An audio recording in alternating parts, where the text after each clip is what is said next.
This is the Last Minute Blues Podcast with Alex Ferrario, Donnie Fandango, and Jeremy Rutherford on 101 ESPN. The Last Minute Blues Podcast is presented by Blue Note Roofing. Roofing, siding, and gutters. Your St. Louis roofing experts. Visit BlueNoteRoofingSTL.com for free inspection. It is the Last Minute Blues Podcast, joined in the Jeff Burton Studios. I'm Donnie Fandango. Our dude, Jeremy Rutherford from The Athletic, right over there. Right to my left here, Alex Ferrario from 101 ESPN. Gentlemen, you have had, what now, like a week and a half to where you've been able to sort of like live regular people lives. How's that going? Did you say not long enough? Well, you said a week and a half. I heard like 3 days, 4 days, maybe. Well, but it's been, I mean, you've had Well, yeah, but my co-host decided to go to Disney World when I was supposed to be on vacation. Thanks, BK. So I had to work, and then he came back, but I'm off for 7 days, so it's fine. So you get a little bit more time. A little bit more time. Well, that's good. I find out, though, about myself when I'm home with 3 children that are under the age of 5, and I'm like, oh, hockey pre and post isn't too bad. And I just remember those times and kind of feeling guilty and being like, I'd almost rather be at work sometimes. Sometimes. Yeah, I mean, typically it's from 5 o'clock till 7 o'clock when they're most feral. This is between that window where it's like, all right, I got to survive for these 2 hours and then sit downstairs in my darkness and just collaborate on life. JR, what you been doing? A little bit of everything. You know, it's funny you say, work off, because I don't like to put myself in a position where you come back, the team comes back to practice, the Olympics, are over and you're just swamped. So I don't mind going and putting in a couple hours, a day just to kind of keep it going. And then when the team does come back, because we know it's going to be frantic, right? With the trade deadline, just to be in a good position. So I've been shoot up to Panera, shoot up to wherever, and sit in the corner and bunker down and write for a little bit. You know what Overachiever. You know what I kind of realized about all three of us, like for real? We're all like pretty responsible, hardworking people. Like, as far as when it comes to our jobs and stuff, like the way in which that you're describing that, like that's exactly the way that I would describe, something if I have, work in which to do. Like I'm always kind of chipping away at something, You have to be, I think, because I'm that guy, and I'm sure you guys are too. I mean, look to where, you made it. Hard work is what got you guys to your positions. I kick myself when, let's hypothetically say, I didn't do any of this work. And then you find yourself back at the rink, and all of a sudden there's rumors about this guy getting traded, and you got to get ready to write that story. And all of a sudden, by the way, oh shoot, I got those other 3 stories. Do during the break. So that's a tough part for me. All right. So guys, before we get started here, a couple things. One, I got to shout out our sponsor, and that's Blue Note Roofing, roofing, siding, and gutters. Your St. Louis roofing experts. Visit BlueNoteRoofingSTL.com for a free inspection. And listen, we're going to do emails in earnest. A billion of them. I know, a billion. A little bit later on, but I just wanted to start off with this email from Dan. Oh, geez. That says, Donnie, I don't blame you for not remembering the phrase boy aquarium, but I do blame the alleged professional writer for not thinking a quote aquarium is about her word for fish tank, end of quote.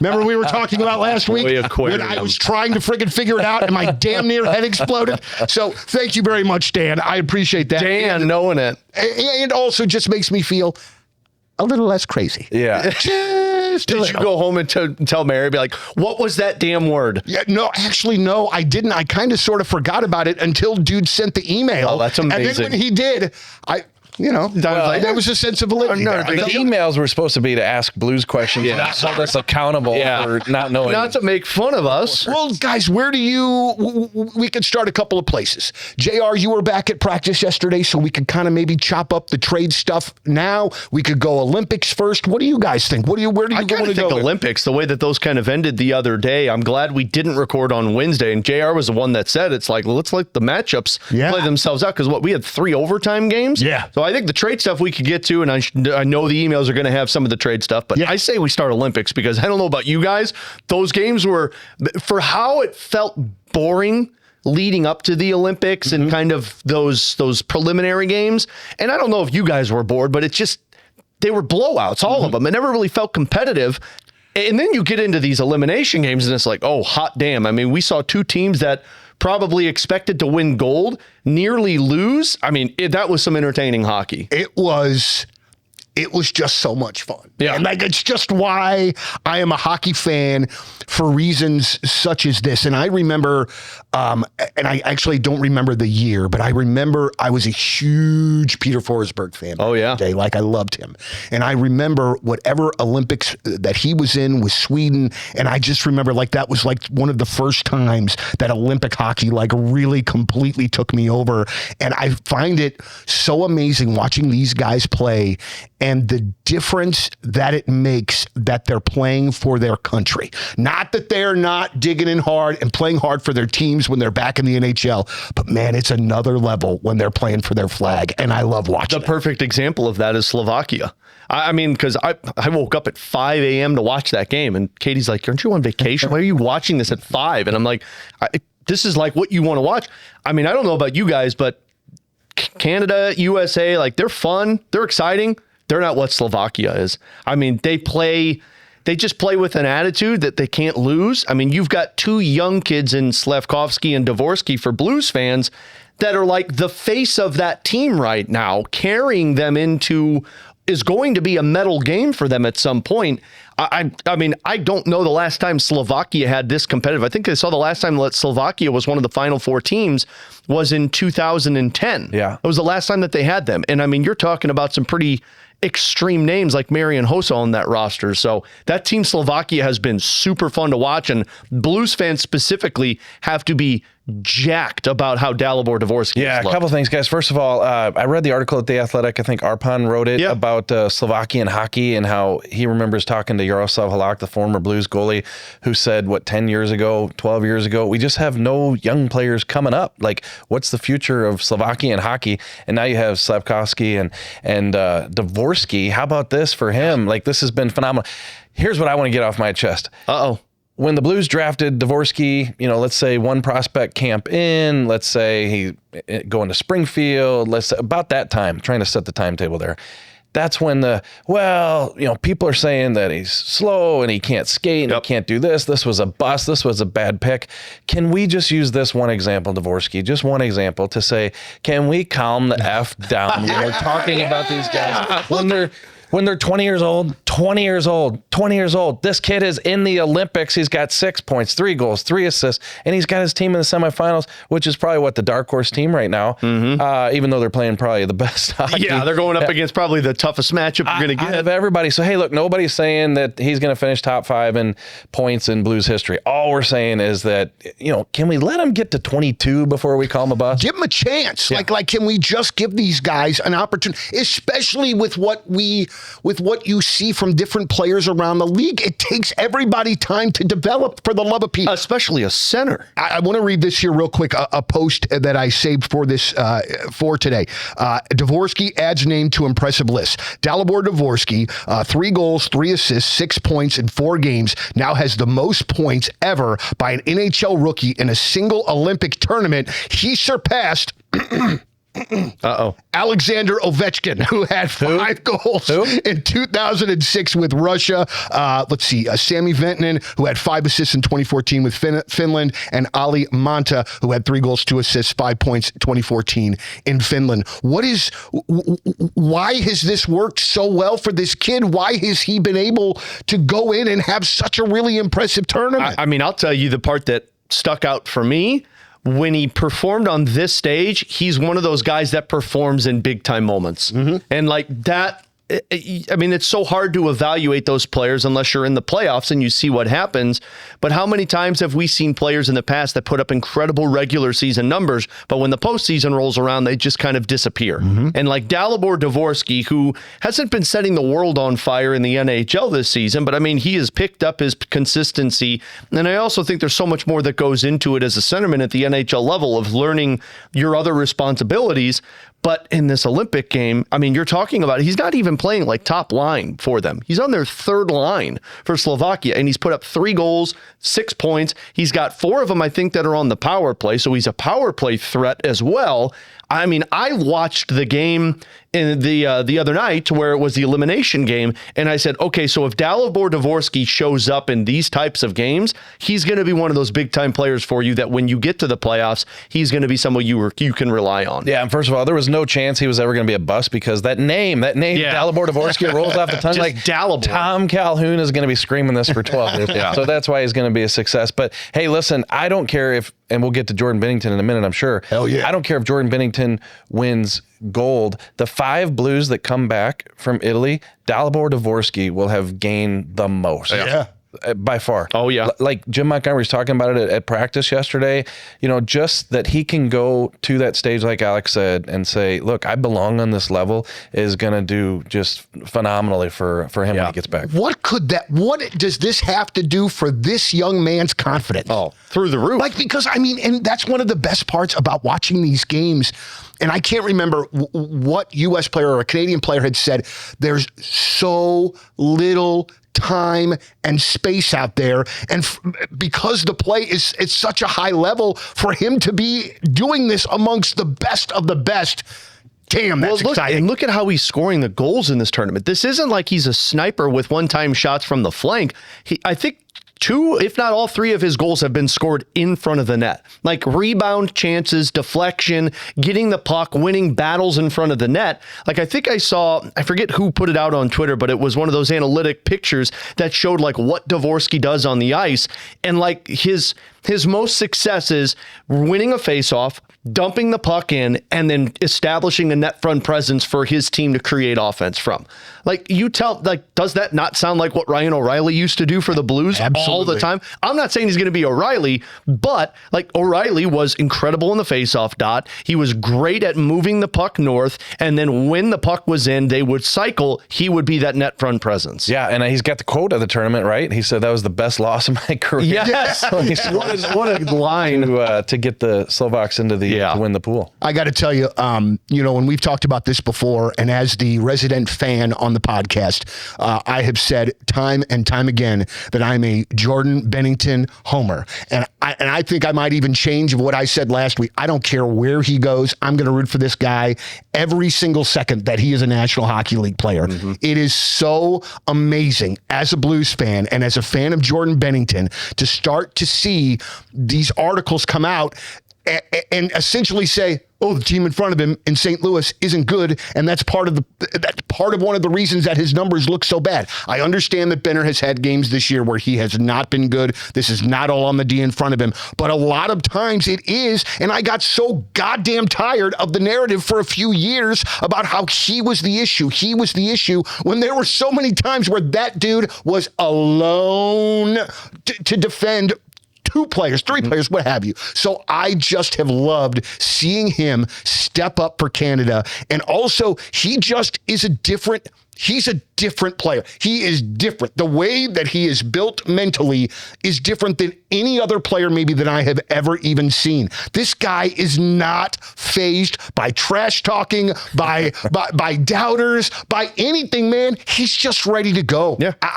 And also too, and I don't, we have a lot to talk about here, but I just don't understand. If you are an NHL team that is close to a cup, and you feel like you're the goalie away, why are you not trying to call Doug Armstrong today and get that deal done and get that guy between the pipes for you, because he can win you a cup no matter what his save percentage is right now. He's big game Benner. I mean, that's exactly what he is. By the way, I was thinking about it when we talked the last show about a team that would piss Donnie off if Binnington was a part of it. Is it? I figured out the team that would bother me. It'd be Colorado. That would. I don't know if I could. I mean, I love Binnington, The thing is, you could have named 12 teams and Donnie. You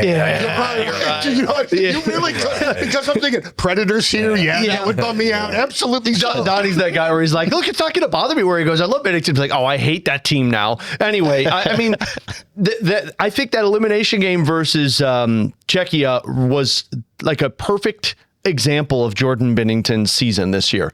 The first 2 goals that were given up, I think everybody, because they were panicking, was like, see, this is why you don't play Jordan Binnington. One was a backdoor tap-in, The other was a hell of a shot by David Pastrnak. Maybe you're upset about that one.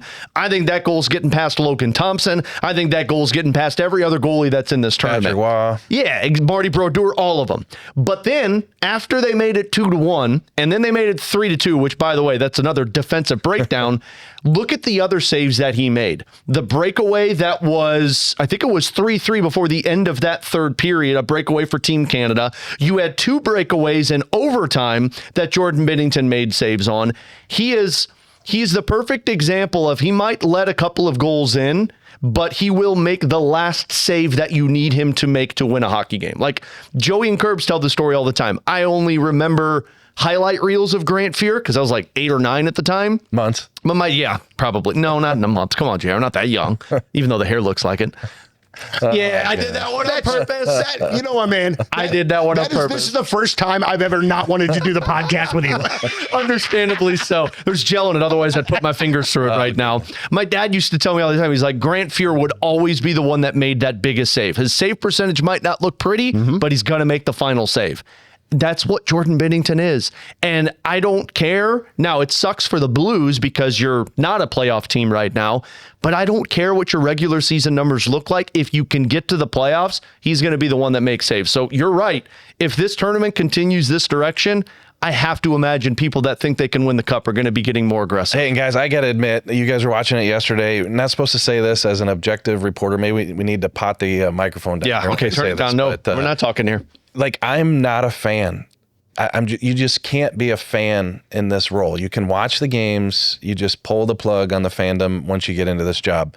But I wanted Jordan Binnington to make that save so bad on the breakaway with a minute to go. And you know the main reason? Hey, good for him. That's beside the fact. Like, I hate when narratives turn into reality and then everybody says, see, I told you so. Yep. And could you imagine what it would have been like for that goal to slide across into the back of the net, Binnington look up in the air, and everybody in Canada, saying it's his fault. And it's a breakaway. Not just Canada, the National Hockey League when they return. Yeah. And it's a breakaway. So, I agree with you guys. And part 2 of that is you can hear it in the voices of the Canadian players, whether it be a McKinnon or a McDavid. They believe in this guy. Yep. Like, I get it that you're going to get the player speak when the games are, oh, yeah, he's our guy. Listen, I've listened to player quotes for 20 years.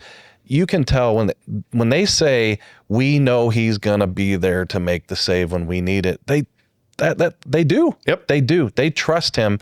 And of the goalies that they have, he was the best option, and he shows it again in that Czechia game. Guys, is there any other things from the Olympics that kind of catch your ear? I know, I know there have been those that have been sort of complaining about lineup and roster management from the Swiss head coach. Like I think in the first game or two, Philip Forsberg might have only been playing 5, 6, 7 That was on the minutes a Sweden game. one, wasn't it? I can't remember. I think that was Sweden. Yeah. Sweden. I'm sorry. Yeah. Sweden's head coach about some roster management. Has there been, sort of anything so far in this tournament that's kind of caught your eye? Just kind of overviewing kind of stuff. I don't know if you guys have felt this way, and it's going to sound super un-American of me, but I apologize. I don't know if Team USA is as dominant as they made them out to be. I'm a little concerned about that team. Well, at least that they haven't put it together yet. Yeah, well, and I mean, like the whole narrative around that team was they didn't take Jason Robertson. Who was the other USA? Oh, they didn't take Cole Caulfield. And everyone was like, how are you not taking the 2 guys that score the most goals on that roster? And, Bill Guerin talked about how you wanted a physical presence. You want that narrative on your team. Man, watching that game the other night, and I know they went up against a hell of a matchup to where it was like, look, that's Sweden. That's a team I think a lot of people were expecting to be going for gold as well. But man, their offense, for how many stars they have on that team, their offense just is not dominated. I'm going to be fascinated to see what they look like. I believe it's Finland they get in this matchup starting tomorrow, because Finland's going to be a tough cookie to go up against. And then if they get through that, you're going to get a gold medal matchup no matter what. But man, USA just doesn't look like that. I thought they were going to be probably the leader in the clubhouse in terms of vibes going into this tournament. I have not felt that way since the start. I just want to make this observation, and I could be completely wrong. And if I am, I want you absolutely to shoot me down. All right. I have sort of kind of felt that way, and even watching Canada a bit as well. I don't want to say underwhelmed. I don't mean that at all. I just feel like there's still a higher level than which that they can play. But also, guys, is this also simply the factor of the world catching up to the United States and Canada? Well, yeah. I mean, I look at it and look, I don't have the numbers in front of me, but the population of each of these countries, these are all 1 and 2 goal games. Over 3 of them went to overtime. Like, it is insane. And Finland was trailing by 2 goals early on in that one. Back and just the talent level of each team. And, I guess the word I was looking for is the parity of all these teams in the Olympics with the discrepancy of the population. So, hey, listen, a little bit underwhelmed with, all the hype going into the tournament for these teams. But I will say that, it does take a couple games to kind of find it. You're right. Yeah. And like Chris Pronger wrote in his story at The Athletic a couple days, this is when it gets fun. Yep. Like, this is when they realize that the problem is they almost didn't get there. Yes. So like, and I don't know about you guys, I'm not big on a 3-on-3. No, I hate that you're ending these Olympic games at 3-on-3. That is so friggin' stupid. Yeah.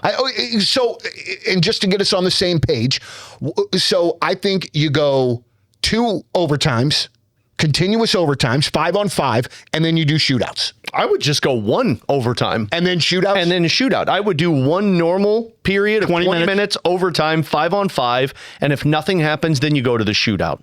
Yeah, I just can't get, 3-on-3 is fun to watch, and especially with these types of players, Quinn Hughes, barring in, that's a fun way to watch a game. But all I'm saying is it really fair? No. All the buildup, all the work that goes into it. It's the Olympics. I want to see the best 5-on-5 at each other at the very end of the game. They didn't do this before, right? I don't think so. Like 2010, 2014, like that golden goal was scored at 5-on-5. 5-on-5. That was not 3-on-3. I don't understand why all of a sudden we've switched probably to 3-on-3 after, the NHL. I will say the one thing I do like is I like that they don't change sides. Yeah. Yep. Because you don't get teams that just hold on to the puck and cycle and circle and come out of the zone and go into the zone. Because of the long change. Because that long change you don't have to worry about. So 1 turnover, you've got the bench nearby so you can change quickly enough.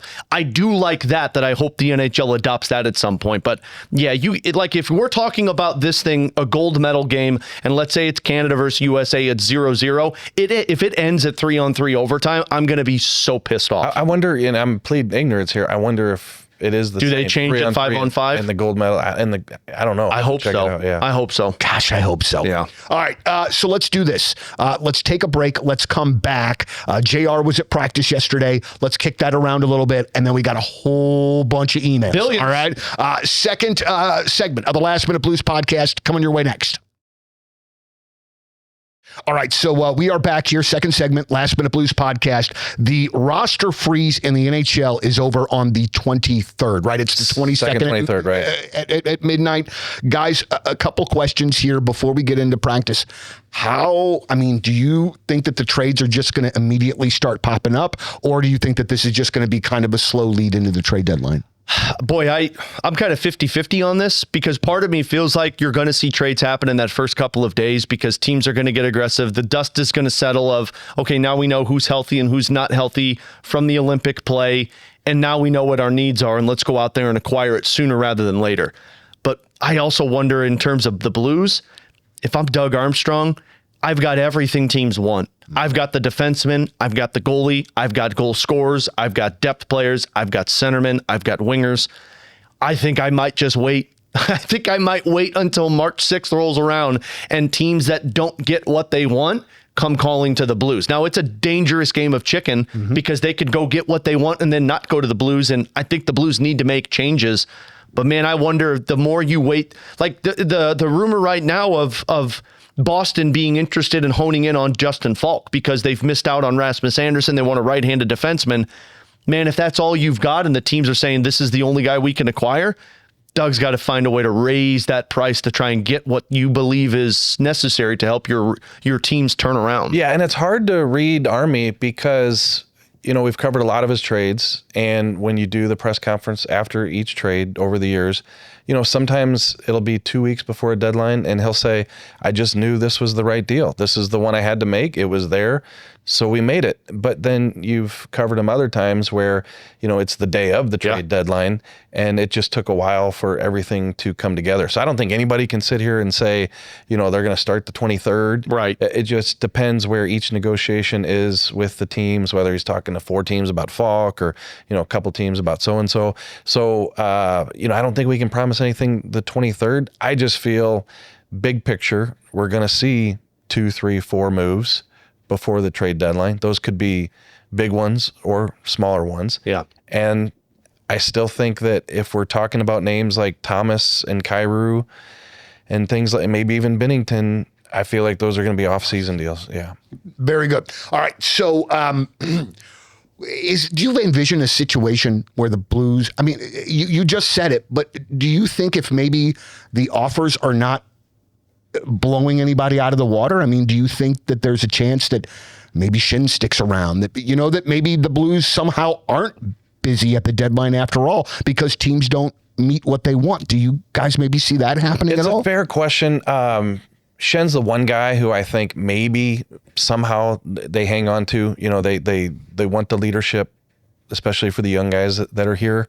I don't see a scenario where the Blues get stingy and say, no, we didn't do anything because nobody met the offers and we're going to hang on to those guys, because that result is coming back to open next season with Justin Falk, who's a year older, and maybe he's not playing well now and net trade value is not there, and so on and so forth. So with the players that the Blues have, now's the time to trade them for the best return that you can get. Yeah, that's kind of where I'm at as well. Yeah. So, boy, I don't know. I'm just kind of like nervous and also excited at the same time. I mean, it's just such an absolutely, and I know we've said it a couple of times before, but it's just such an absolutely massive, massive offseason. I think I'm just impatient. Well, I think and it's probably impatience because it's been the same narrative for this team for so long. Like, I just personally feel like you've got to make a change.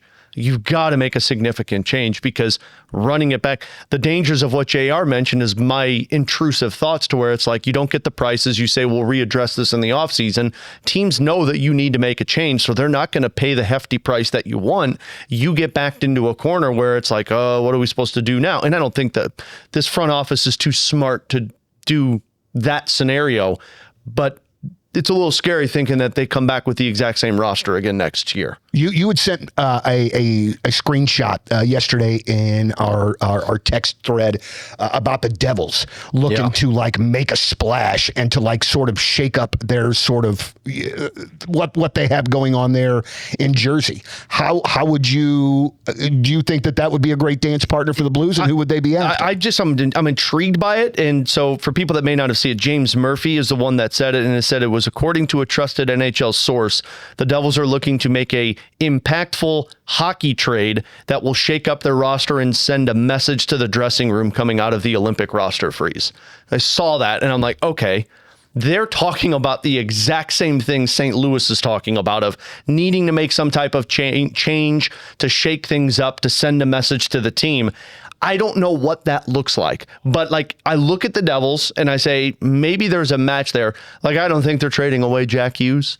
And some people responded and said, well, it's going to be Dougie Hamilton. I don't know if that sends a message. It seems like everybody expects that, but they've got impactful players. Like, do they decide like, hey, we got to make a change. Let's trade Nico Hischier away or something like that? They're just a team that I targeted, and I said, what would that trade look like if the Blues went to the Devils and said, you're looking to send a message, we're looking to send a message. Can we find a hockey trade that makes sense on both sides? Typically, these are off-season ones, though. They're not in seasons. But I saw it, and I'm like, man, I'd love to throw that at you guys and see if what names pop out to you. Well, also, too, I would be, and not to ask a question off a question, but I would also be curious to know, at this stage of the game, who are the true sellers in the market? You know what I mean? And will that be more determined once the break is over here? Is that going to be more GMs being honest with themselves going, okay, we're not really going to do this? Well, and there's only like 4 or 5 games before the deadline for most teams before you have to make that decision. 12 days. I would say, I don't have the standings in front of me right now, but like the Blues could be in a position like Doug was coming out of going into Four Nations last year, where he said, hey, let's see those first couple games after we get back what it's like. So there's not many games, like Alex said, but yeah, there are probably some GMs, hey, if we win 3 in a row, maybe we're right back in this thing. But if not, then we're going to be sellers. I think the teams that are sellers that definitively right now, Vancouver, St. Louis, Rangers, Calgary.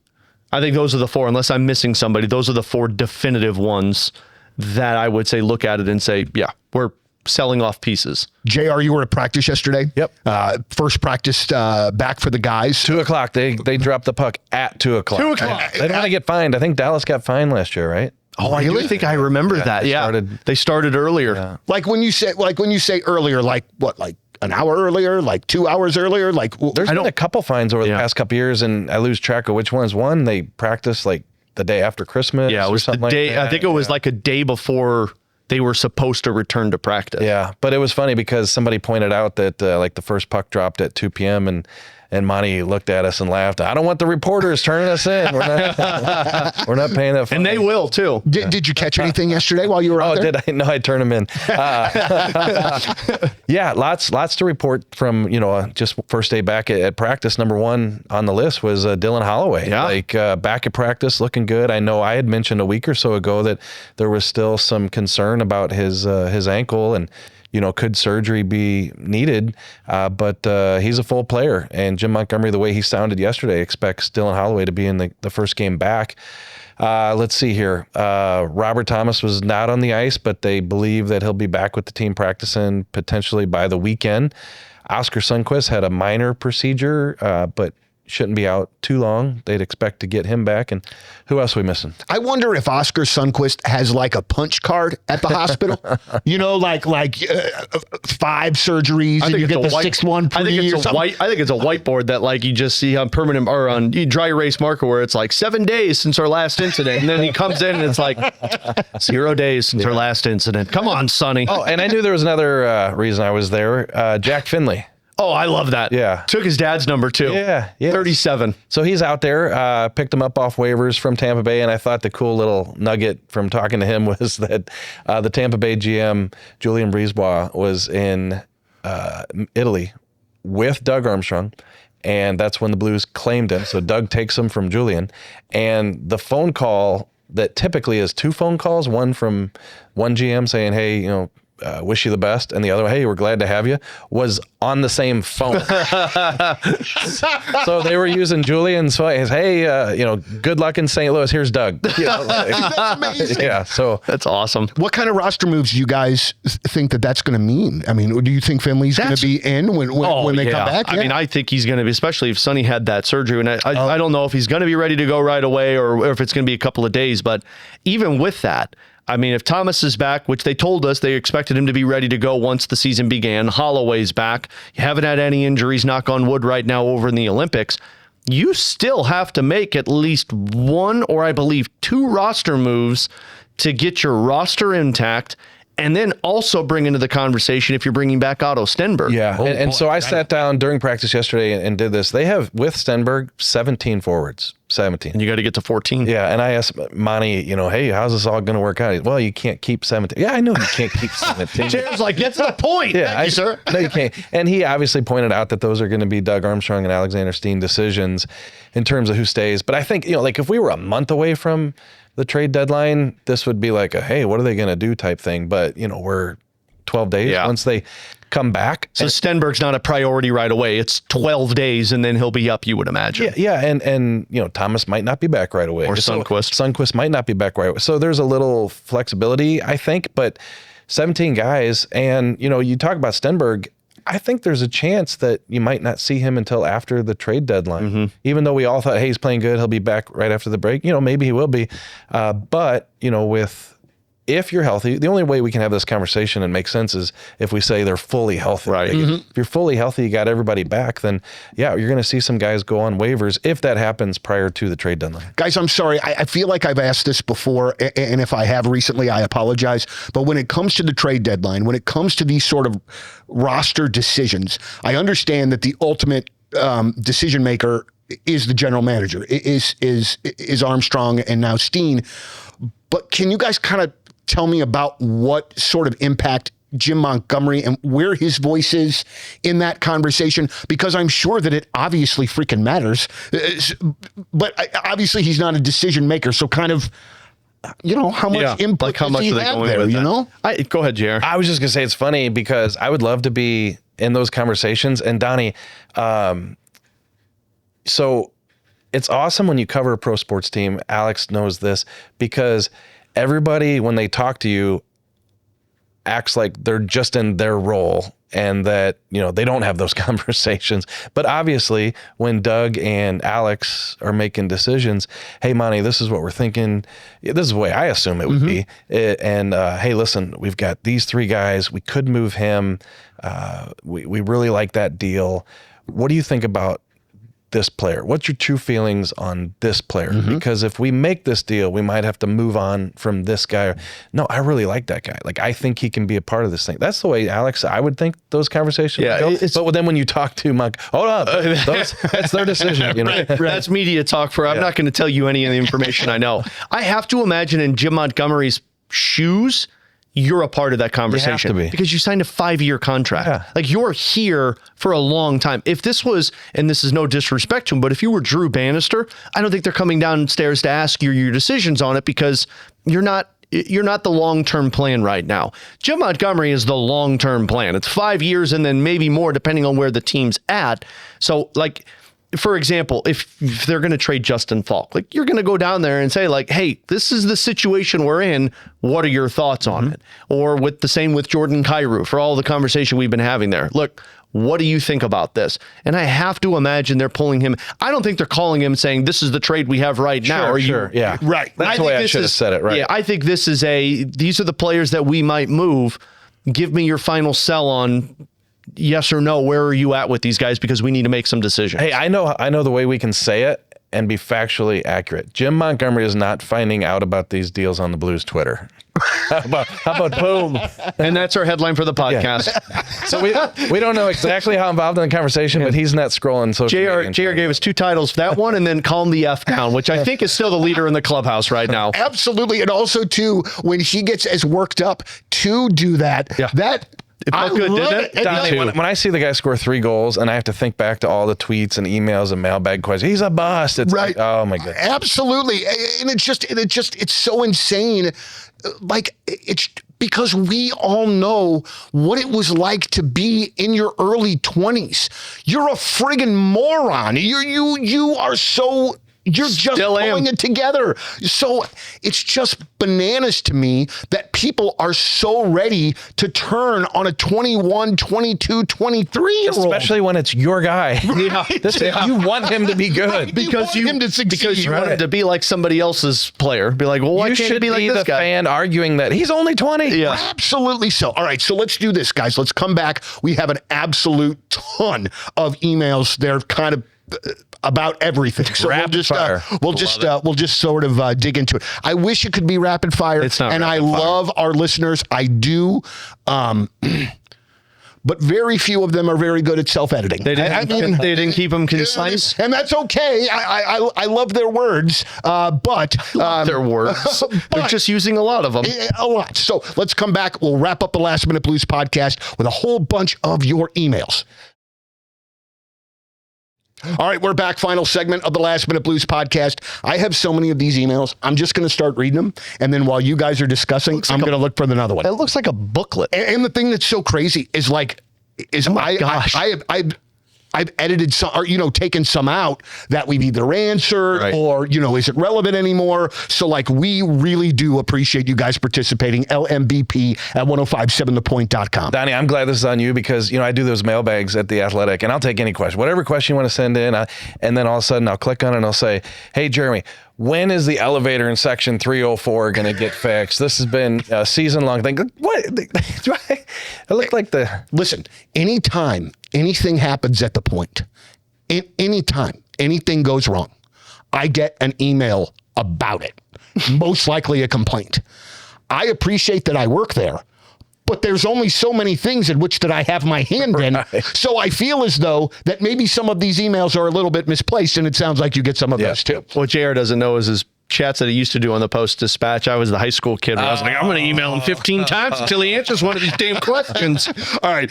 Jeff D leading off about Benner. Hey, guys, love the show. Haven't heard anyone talk about Bennington needing a lot of pressure to play at his highest level. He is the opposite of the norm. When he plays in high-pressure games, he is lights out. No pressure regular season games, he's okay.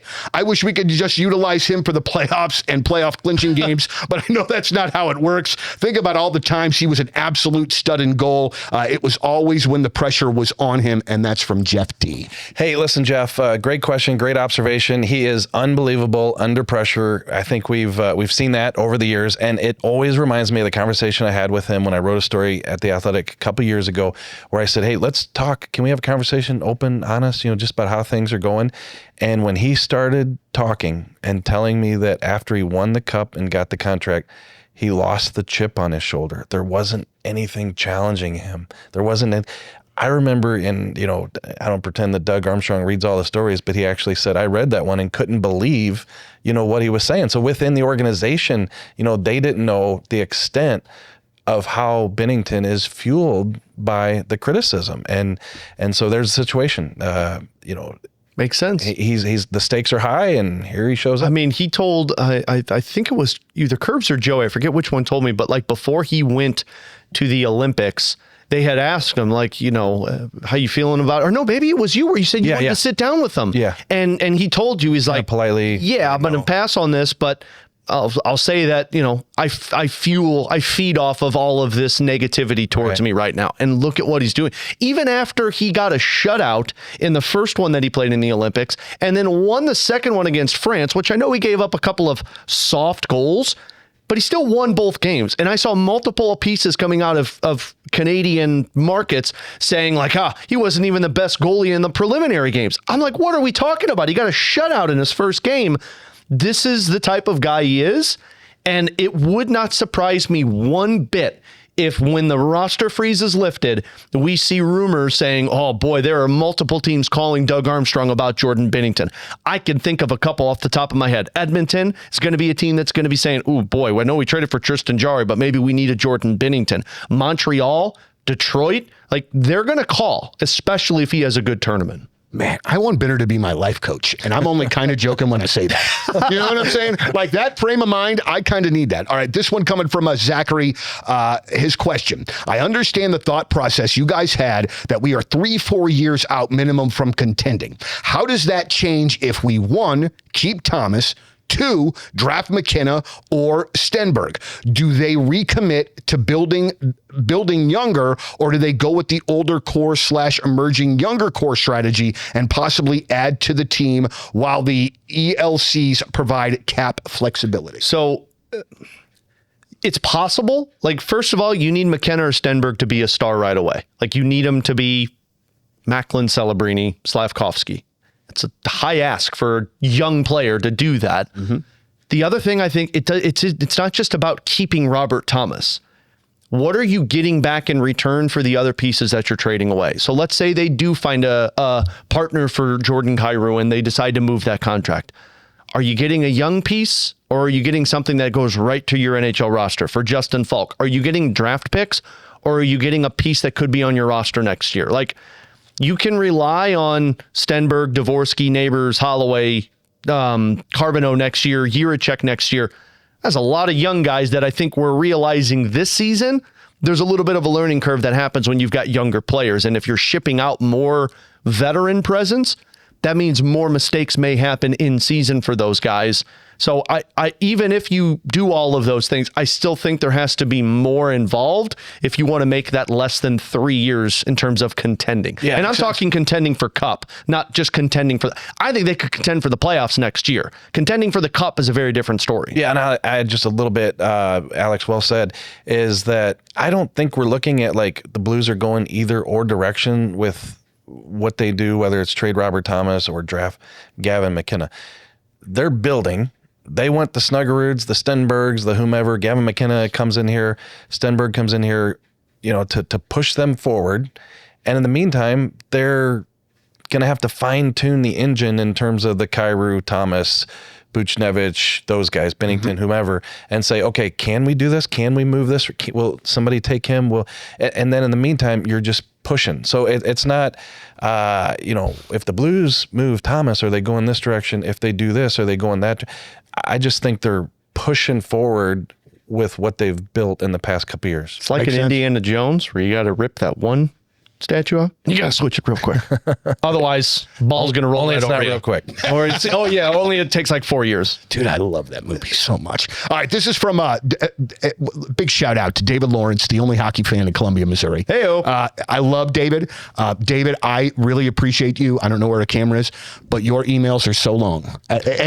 Because he has another one about the loser point, which I would love to read to you, but it's legitimately, it's like War and Peace. Like it has chapters. There's a preface. I mean, there's a lot going on. Let's just do a whole episode. Yeah, there we go. Loser point. But David says, Kyrou can be a frustrating player with his distaste for defense and his ability to vanish at times. You know another fan base who are used to a player doing that?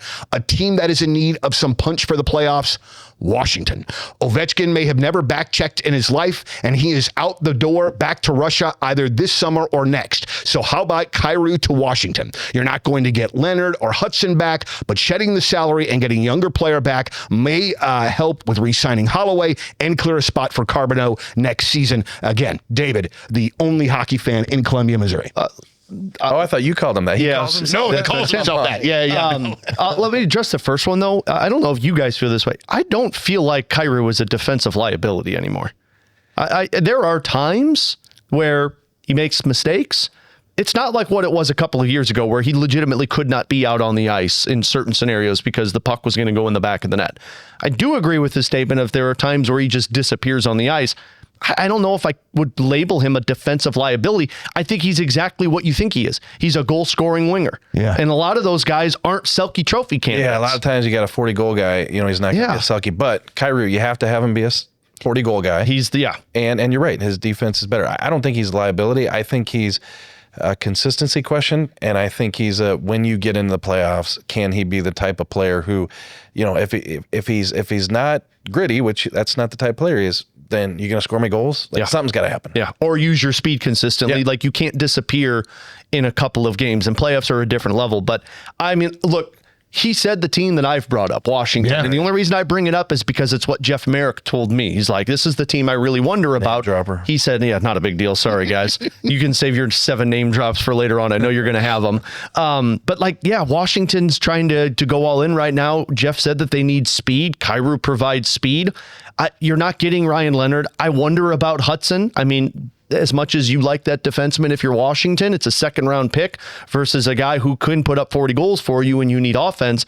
The other team I really wonder about now is the LA Kings. Oh, yeah, with Fiala. Kevin Fiala injury. Yeah. Now, I don't know if they go after Kyrou, but you went all in for Panarin because you wanted to try and make it aggressive this year and you got him for 2 more years.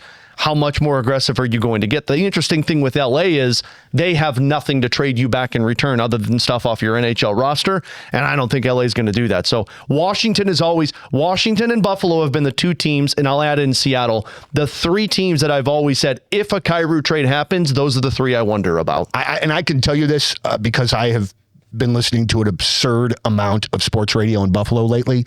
They are keyed in not only on this trade deadline, which is great to see them excited about it, but they mentioned Kyrou almost every day. Yep. So he is absolutely, I mean, maybe not on, he's on the radar in Buffalo. Yeah, and it's why I don't know if that's an in-season trade because they've got to figure out the Alex Tuck stuff on top of, I don't know if you're going to make that big of a move. I think that's an off-season trade, and a total speculation on my point. I've always wondered about one of their left-handed defensemen. Right. Owen Power. They've got Power, Dahlin. They're not trading Dahlin or Byram. You can't keep all 3 of them when you've got Matthias Samuelsson, who's another one, and they just drafted that Radim Murtka. So they've got 5 left-handed defensemen on top of a couple of other guys, Kesselring, that they already have on there. You're not going to be able to keep all of them. Right. I really wonder if they trade one of those defensemen in the offseason and Kyrou's the partner. Hello, Donnie, JR, and Alex. My name is Chris, and I've been listening to the Last Minute Blues podcast since the beginning. I am loving this format of you all breaking down blues hockey from 3 different points of view, walks of life. I do miss the occasional bearded sexual humor joke. Jeff will always live in our hearts. I miss it too. But you should pick that up. I first of all, the way that Jeff did that is at a level was amazing that I am not at all capable of. Yeah. The only thing I do not miss was trying to get the train back on the tracks after we got off track. If he was in that chair, there was no way this is getting back on track. Oh, dude. Not with JR and I. But the thing about it is, though, is that if he were here with us right now, he loved hockey so much that he would just be like me, like keyed in on just like learning and then looking forward to taking what he learned from you guys and watching the next game with it. Like he was really wanted to be a student of the game, man. Like he really cared. So anyway, Chris goes on to say, hey, Alex, I work with your mom and dad for a couple of years, and he is by far one of my favorite supervisors I've ever had. I remember chatting with him the morning you did your first Blues play-by-play, and it was awesome to see how pumped he was for you. I'm bummed I missed the live show at Hot Shots as I worked right down the road. Next time, he says, anyway, Phillips, keep up the great work. That's Chris Holloway, Dylan Holloway's American cousin. Oh, well, Chris Holloway, congrats to you. And my dad's my favorite supervisor as well. And also, too, he's got some great parents. Yeah. And also keep the ears peeled because there could be details coming soon on another Last Minute Blues podcast. They liked us so much. They said, let's do more. We'll just say early stages, but there are things being discussed right now at the highest level. Look at that. Look at how important it makes it sound when I make it sound like make it sound. I must not have ate all their fries. No, my daughter did. Yeah, your mom broke them up for her. This is Matthew writing in. Hey guys, first off, I love the pod. I started tuning in around the trade deadline in 2023 and have become both a huge fan of both the pod and BK and Ferrario. Yes. Keep the pod awesome. And can you guys give some potential trade prospects on the next pod? I'm always curious about what players are potentially worth and what we would look for in return. That's a very tough and very broad question. It's a hard one. I'll say this. I think in that year that they traded off pieces, I don't think they were worried about names as much as they were worried about picks.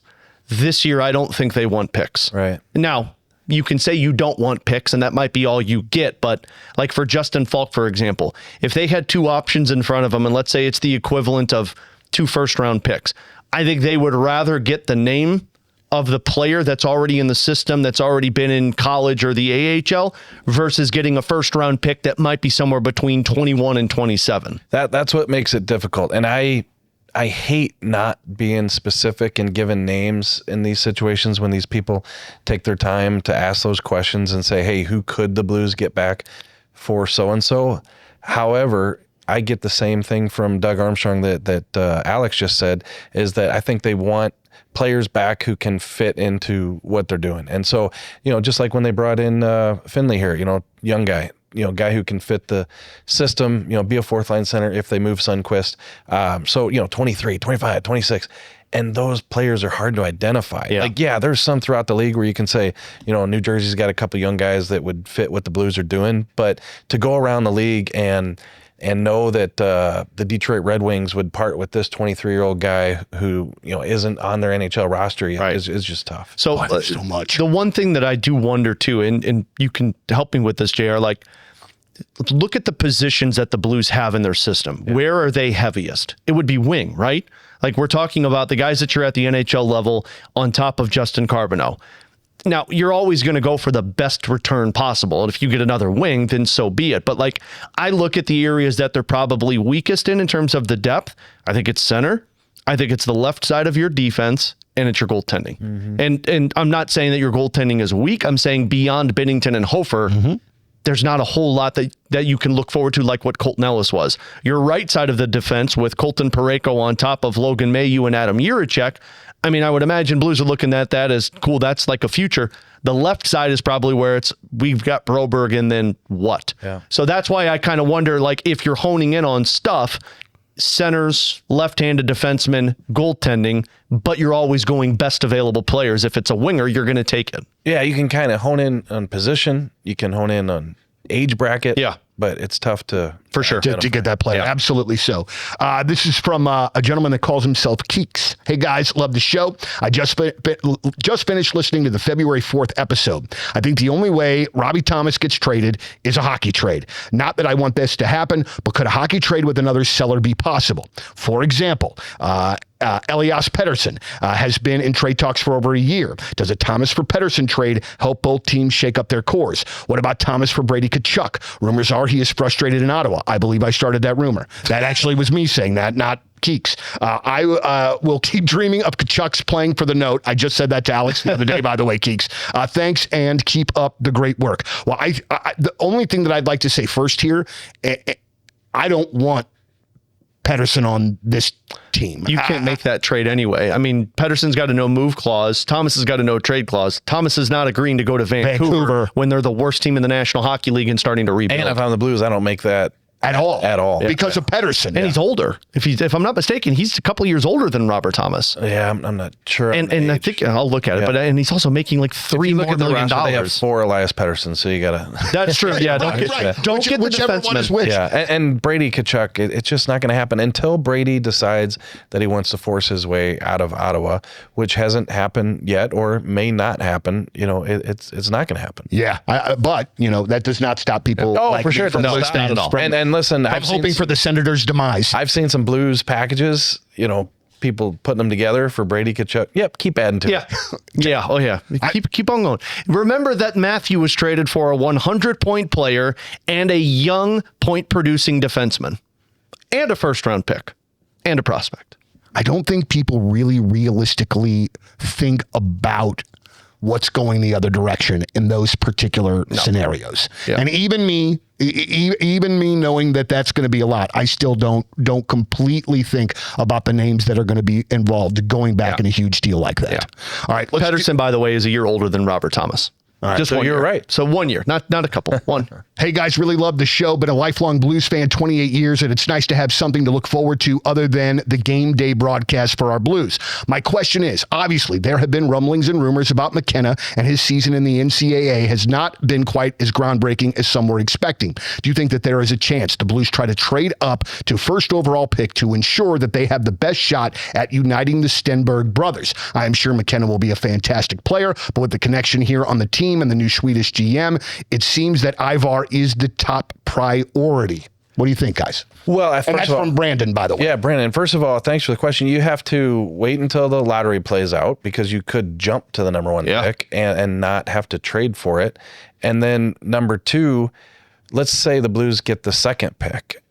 Well, you're going to get one of them. So you're going to be happy with that, right? And what would you have to give up to trade to number 1 to get Stenberg, if that's the guy that you want, and is it worth it? So I think, first of all, some things have to play out before you get to that predicament. Right. And if Blues are top 2, I don't know that they I think the only way you start to get to trade conversation is if you're 3 or lower, and that's barring who is first or second. And I say that because I've made it pretty clear that I don't want anything to do with drafting a defenseman. There might be multiple teams that get the first or second overall pick and say, oh, we're going defenseman. Like Curbs has told the story so many times of drafting Eric Johnson. You've told this story to where it's like they knew they were going to go for Eric Johnson because they needed the defenseman. There could be a team that says we've got to draft a future face piece of our defense. And if that's the case, then if you're sitting at 3rd overall, okay, well, now it gets a little more interesting. Like you've got to wait and see what the teams are, where they're picking and what they need before you start talking trades. And I mean, you don't see teams trade that often to move into the top 2. So you're talking an astronomical price that I don't know if it's worth paying. All right. So let's do one more email, and we still have some more in which that we could read, but we'll get to them whenever we can. But Kristen messaged this one in a bit ago, a topic to discuss during the Olympic break, and I thought that this was a good question, and it's like a nerdy hockey question, which I thought was kind of perfect. Love the show, guys, and I wanted to provide a topic for discussion when the Blues are not playing. Can you describe how e-bugs will work next year? Since AHL and ECHL players are probably out due to restrictions on games played, where are teams supposed to get e-bugs? Kids drafted and coming out of college or juniors, ? Should the Blues have a Love as the e-bug next year? It would get him lots of experience practicing and traveling with the team. That's from Kristen Moss. Who was who they? Lou Herenstam, the Swedish young goaltender. Lubbs. They mentioned. Yeah. No, it's a great question. Just to answer that last part first, they wouldn't want to do that with him because he needs to be playing. Yeah, he's playing number one. He needs to be a number one wherever it is that he is. Yeah, so wherever he is, yes, it's great to get acclimated with pro life and following the team and practicing every day, but he's got to be, playing in games. So, yeah, I mean, it is going to change the e-bug system. That, story came out, last year? Yeah. What have you. So they're going to have a e-bug goalie that travels with them, right? And is basically part of the team. Thank God we get away from this. And hey, I love the whole Tyler Stewart story. Yeah. But to pull the guy out of the stands, every night. Sometimes it provided for great stories, like when what's his face in Carolina beat Toronto and they got beat up by wasn't he a Zamboni driver or something like that? Yeah, these were great stories. Those were amazing. From a writer. Give me these stories. Yeah, I'll never forget the Carolina writer was not there. I think it was in Toronto, right, when that happened. Yeah, and she was kicking herself for not being on the trip. So these are great stories, but it had to go away. And so, I don't know how it's going to come down to whether. Imagine it's just you're going to invite some people at camp, and if somebody's there, you pay them because they got to pay them a contract. Yeah. It's just not the same type of salary that you're, an entry level contract or something like that. So, I mean, I got to imagine it's going to be somebody who isn't capable of making the AHL or the ECHL. They've aged out of juniors in college hockey, and it's,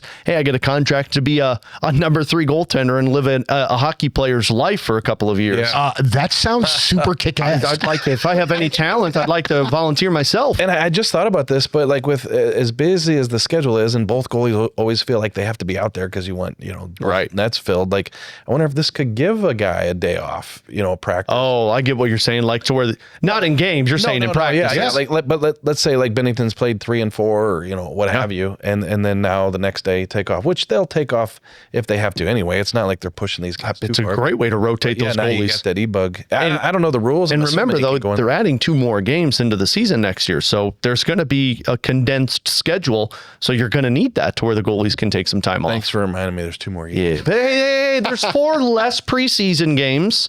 Some of us celebrate that. You know what? And I can say this with the exception of the NFL, and the NFL is getting there too, because I think if they go to 18 games, it'll be every single pro league. The regular season is just too damn long. There are just too many friggin' games. I love hockey. I love knowing what the schedule is going to be like. But man, it just 4 just feels like too freaking many, man. Yeah, I mean, just Again, I'm just a happy person that we're not doing 7 preseason games. Absolutely. Some people can just check out of those. Other people have to host pre-games and post-games for an hour before and an hour after preseason when you don't know half the people that are in action. I think I'm going to be more careful about what I complain about, JR, in the podcast. There's no complaining. Some people might. Hey, listen. No complaining.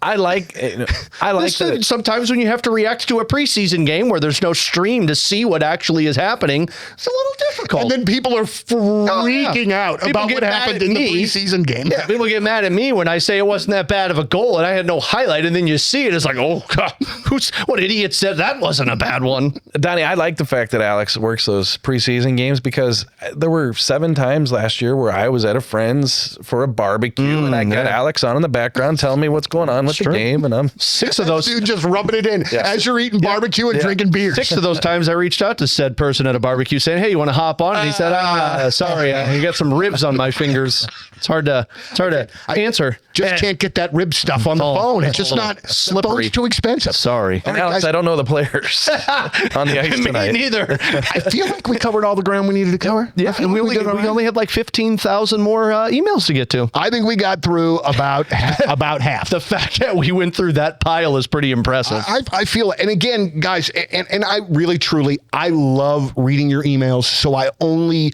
give you a little bit of crap in saying that the emails are long. The only reason that I wish that they would be shorter is because we could get through more of them. But I'm not complaining about you taking your freaking time in to message us about something. We greatly appreciate. Hell yeah. More of them, please. I love all of those. All right. LMBP at 1057thepoint.com. If you want to send us an email, keep it short. From The Athletic, that is Jeremy Rutherford, Alex Ferrario from 101 ESPN. I'm Donnie Fandango. Thank you as always for listening and watching. And as always, let's go Blues. The Last Minute Blues podcast on 101 ESPN. is presented by Blue Note Roofing. Roofing, siding, and gutters. Your St. Louis roofing experts.